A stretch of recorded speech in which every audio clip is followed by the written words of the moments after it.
Hello, everyone, and welcome to Simply Explained English. If you're looking to boost your English in a fun and easy way, you're in the right place. I'm Eric. And I'm Lisa. In every episode, we break down English words and phrases, making them simple to understand. So, grab a snack, sit back, and let's dive into today's words. Okay, Eric, will you say today's words? Sure, Lisa. The first word today is even though. Then we will continue with to mention, and accurate, then reliable. And the final one is beat around the bush. It seems that there are two adjectives, one verb, one phrase, and one idiom, right, Eric? Yes, Lisa, that's right. So let's start with the first word. The first word is even though. Even though. Even though. It's a phrase we use to express difference. It means the same as although, or despite the fact that. We usually use it at the beginning or in the middle of a sentence. Let me explain it more simply. There are two situations. For example, yesterday it rained, and I went on a picnic. One situation cannot stop you from doing the other. For instance, the rain did not stop me from going on the picnic. In this case, you can use even though. I went on a picnic yesterday, even though it rained. Or she got the job even though she was the youngest candidate. It shows that her age was a disadvantage, but she succeeded anyway. Absolutely, Lisa. Let me give you another example, Eric, so that our viewers can understand better. Okay, Lisa. Even though I was tired, I decided to watch the late-night movie. Perfect. You were tired, but you decided to watch the late-night movie anyway. Being tired did not stop you from watching late-night movie. Those are simple and clear examples, Eric. Let's look at our example dialogue about the usage of even though. Let's say our characters are Tom and Sarah, and they're talking about going to a concert. I'm really excited about the concert tonight. Me too, even though the weather forecast says it might rain. Even though it might rain, I think we'll still have a great time. Do you have your umbrella? Yes, I packed it, just in case. We won't let a little rain stop us. That was a good way to use even though. Even though it will be bad weather tomorrow, the rain will not affect their opinion about going to the concert. What do you think makes this phrase so special, Eric? Well, even though allows us to talk about problems, it also shows that we can ignore them. It gives our words more meaning and helps us explain difficult thoughts or situations in a simple way. Absolutely. Knowing how to use even though correctly can really improve your English conversation skills. And remember everyone, practice makes perfect. Try using even though in your daily repeat to learn it. Even though some words may seem difficult, you can learn them easily by practicing. Well said, Eric. I hope our viewers understood how to use even though correctly. I hope so, Lisa. Okay, the next word is to mention. To mention, To mention. This verb is used when we want to talk about something or someone briefly without going into too much detail. It's a useful and common word that is used in everyday conversation. that's right, Eric, and there are a couple of ways you can use mention in a sentence. Could you give us the first example, Eric? Sure, Lisa. Here's the first example. She mentioned that she was going to the store, but she didn't say when. In this sentence, mention is used to talk about going to the store, but doesn't give all the details. Perfect. I'll add a second example. Did I mention how much I like the cake you made? This question shows whether the speaker spoke about the cake or not. Those were great examples. Now, let's dive into a little sample dialogue using the word mention. Today, our scenario is about two friends planning a weekend outing. Did you mention to Rosa that we're planning to hike this Saturday? I did mention it, but she said she might have other plans. I'll ask her again to make sure. Okay, let me know what she says. It would be fun to have her join us. Definitely. I'll mention it to her one more time. That was a clear use of the word mention, showing how it can be used in a daily dialogue. Lisa, what did you think about the dialogue? I thought it was simple and effective.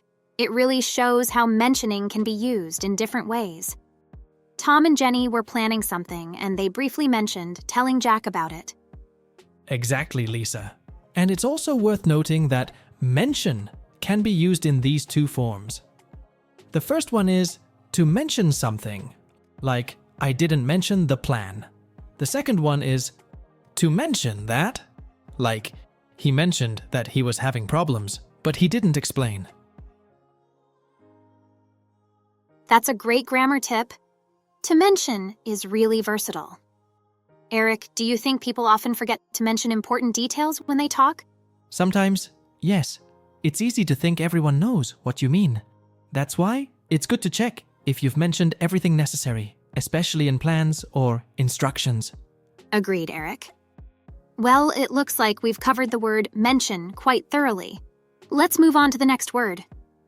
The next word is accurate. Accurate. Accurate. It's an adjective. That means something is correct, exact, and free from any error. It's important when you need to be very specific about something. That's a great explanation, Eric. For example, you can say, the clock is very accurate. This means the clock shows the exact time. Or, the weather forecast was accurate. It started raining right at 3 p.m. Yes, and another example is, it's important to have accurate information when writing a report. This means the information, numbers, etc., must be correct and true. Now let's put accurate into a sample dialogue. Imagine two students discussing their homework assignment. Did you get the results of the science experiment? Yes. I double-checked everything to be sure our measurements were accurate. Good, because accurate data is very important. Absolutely. I checked twice, and everything was accurate. Notice how both used accurate. Julia emphasizes the importance of checking measurements so they are free from errors, and Sam mentions the importance of accurate data. It's very useful, especially in academic and professional settings, right? Exactly. Lisa, can you remember a time when being accurate was very important for you? Definitely. When I was applying for a visa, I had to provide accurate details about my travel history. Even a small mistake could have caused big problems. That's a perfect example of the importance of accuracy. By the way, accuracy is the noun form of accurate. Listeners, try to think of times when being accurate helps you avoid mistakes. Yes, whether it's during studies, at work, or in daily life, being accurate can save time and trouble. Okay, Eric, let's move on to the next word. The next word is reliable. Reliable. Reliable. It's an adjective that means consistently good in quality or performance, and something or someone you can trust. That sounds like an important quality to have. Can you give us the first example sentence with reliable? Of course, Lisa. Here's one. We need a reliable car for our long road trip. This means the car needs to work well consistently without any problems. That's a practical use of the word. Here's another example. She is a reliable employee who always finishes her tasks on time. This shows that you can trust her to complete her work on time. Great examples, Lisa. Now, let's set up a sample dialogue. This time, let's imagine two friends talking about planning a birthday party.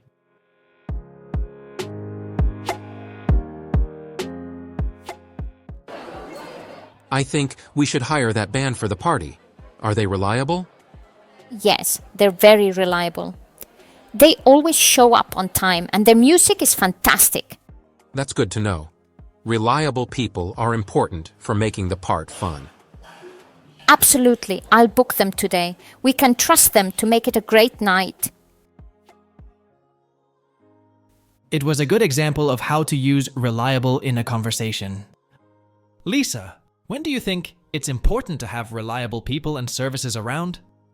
Being reliable is essential in almost every aspect of life, Eric. Whether it's at work, in personal relationships, or even the services we use daily, like public transport. I agree, Lisa.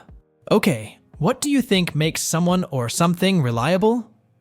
Consistency is key, Eric. Doing always what you say you will do makes a person or service reliable. True, Lisa. And it's very important to have reliable friends. When you need them, you can trust them. I agree. And in your opinion, what makes a source reliable, Eric? A source is reliable if it has a history of accuracy and if it is respected by others in the field. That makes sense. Being reliable is an important quality, whether it's a person, a car, or information. Exactly. And that's reliable for our listeners.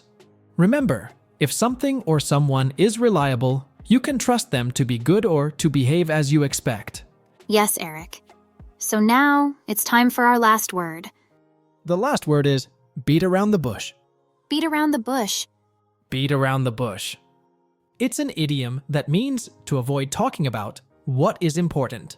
People use it when they do not want to get to the point directly. That's a very useful idiom, especially when you want someone to be more direct. For example, you can say, "Stop beating around the bush and tell me what happened." Exactly, Lisa. Another example is, during the meeting, he just kept beating around the bush instead of talking about the real problem.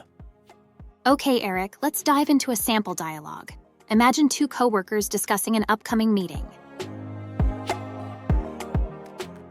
Do you think the boss will give us a raise this year? Well, he keeps beating around the bush every time I ask. He talks about budgets and future projects, but never gives a direct answer. That's frustrating. Maybe we should ask him directly in the meeting not to beat around the bush this time. Good idea. It's better to have a clear answer so we can plan accordingly. That's a helpful example. Now let's talk about it. Do you ever find yourself beating around the bush, Eric? Sometimes, when I'm nervous about someone's reaction, I might beat around the bush a little. I think we all do it sometimes. It can be hard to be direct when you're worried about the result. True, but I've learned that it's usually better to be direct and clear. Definitely. Being direct saves time and prevents misunderstandings. Exactly, and that's beat around the bush for our listeners. Try to be direct in your communication and avoid beating around the bush. Okay, Eric, I think we have reached the end of our podcast. Yes, Lisa. Thanks for joining us today. We hope this episode helps you communicate more clearly. I look forward to seeing you next time on Simply Explained English, where we'll continue to explore English in simple terms. Goodbye, everyone. And remember, clear communication is the best communication. Bye-bye.